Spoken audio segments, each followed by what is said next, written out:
Donc salut tout le monde, j'aimerais bien, ou bien j'espère que vous allez très bien, que le confinement ne vous a pas ennuyé.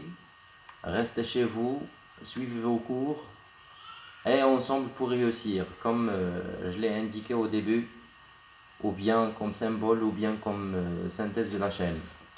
Bien, aujourd'hui, j'aimerais bien vous proposer une activité de langue qui portera sur la mise en valeur ou bien la mise en relief. Comme vous le savez, c'est une leçon qui s'apparente à la caractérisation qu'on a vue l'année dernière en tronc commun. Donc, comme je vous ai communiqué déjà un document où il y en a 6 phrases, bien évidemment. Donc, la première phrase c'était « Voilà, c'est lui que j'aime ». La deuxième c'était « Il est venu lui-même en personne présenter des excuses ». La troisième c'était « Viens la nuit, sonne l'heure ». La quatrième, ton oncle, crayon Sora. Cinquième, pas malade. En effet, je suis jeune, libre, etc. Sixième phrase, nous habitions Dar-Chouafa. Dar-Chouafa était écrite en majuscule. Donc très bien.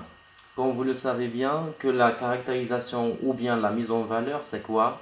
C'est un procédé stylistique qui permet de faire passer une idée ou bien d'exprimer un sentiment fort, c'est-à-dire un sentiment qu'on ne peut pas laisser passer sous silence, c'est-à-dire pour marquer une attitude vis-à-vis de ce que l'on dit, ou bien vis-à-vis de l'expression présentée, ou bien du sentiment présenté, ou bien de l'état d'âme.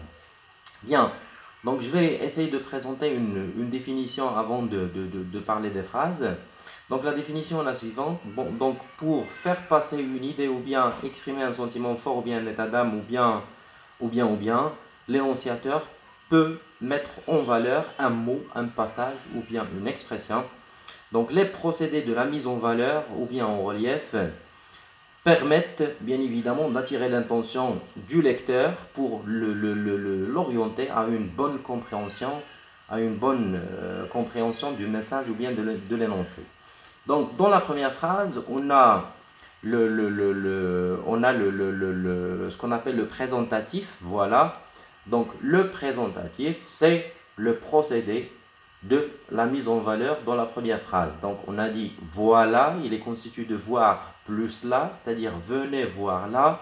Donc on vous présente quelque chose. Donc l'énonciateur présente au co-énonciateur quelque chose sur laquelle il signale ou bien sur laquelle il insiste. Donc d'où vient l'expression voilà, c'est lui. Donc on a une double insistance. On insiste sur lui et voilà. Voilà, virgule, lui. C'est lui. C'est-à-dire on peut considérer que aussi voilà, c'est un représentatif qui est détaché à gauche de la phrase, rien que pour signaler une mise en valeur. Donc le premier procédé de mise en valeur, c'est le démonstratif ou bien le représentatif. Donc les représentatifs et les démonstratifs, ce sont des procédés qui permettent la mise en valeur d'un élément de la phrase ou bien de quelque chose ou bien d'un objet. Dans la deuxième phrase, qu'est-ce qu'on a? On a aussi ce qu'on appelle les termes de soulignement. Les termes de soulignement. Donc, si je dis par exemple, les élèves sont-ils venus? Donc la réponse serait, ils sont venus tous. Donc tous, c'est un élément de soulignement. Il souligne la quantité d'élèves qui ont été présents.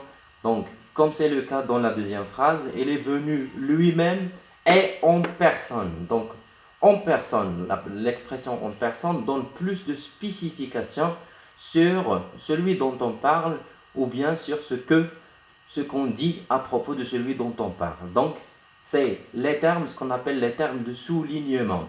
Comme par exemple, il est venu en chair et en os, il était lui, etc., etc.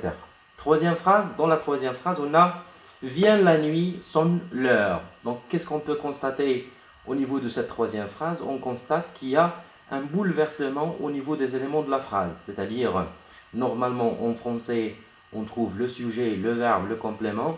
Dans cette phrase, il y en a une inversion. Donc, viennent, c'est le verbe qui a précédé le sujet, bien évidemment. Donc, on a bouleversé l'ordre grammatical et syntaxique de la phrase, rien que pour mettre en valeur l'action devenir et aussi l'action de sonner. Donc on a vienne la nuit, sonne l'heure. Donc un bouleversement qui a permis la mise en valeur de l'action de venir et de l'action de sonner.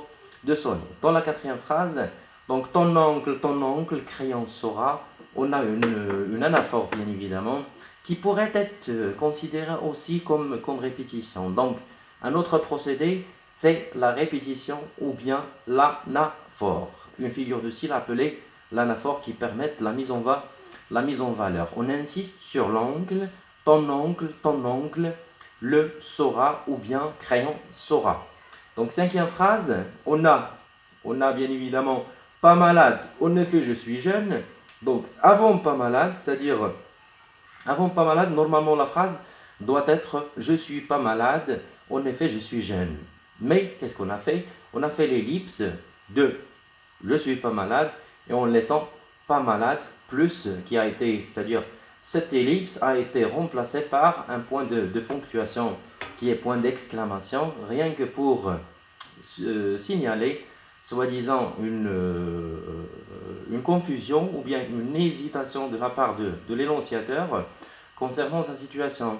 C'est-à-dire que le condamné à mort dans ce cas, alors il souligne que la machine à guillotine ou bien la guillotine a été réservée à ceux qui souffrent d'une maladie mentale ou bien d'une maladie incurable, alors que lui, il n'est pas malade, mais il va être condamné à mort, n'est-ce pas? Donc, c'est ce qu'on appelle l'ellipse. Donc, le procédé de mise en valeur dans la phrase, dans cette phrase simple, c'est l'ellipse. Sixième phrase, nous habitions Dar Chouafa. Comme vous l'avez constaté dans les phrases, Dar Chouafa a été écrite en majuscule. Donc, la mise en valeur a été faite par un majuscule. Il pourrait être faite aussi par une minuscule, n'est-ce pas? Donc, majuscule, minuscule permettent aussi de mettre en valeur. Donc, je rappelle, les procédés de la mise en valeur sont les suivants. Donc, les présentatifs, les démonstratifs. Deuxièmement, les termes de soulignement, comme personne, en chair, en os, c'est lui, etc., etc.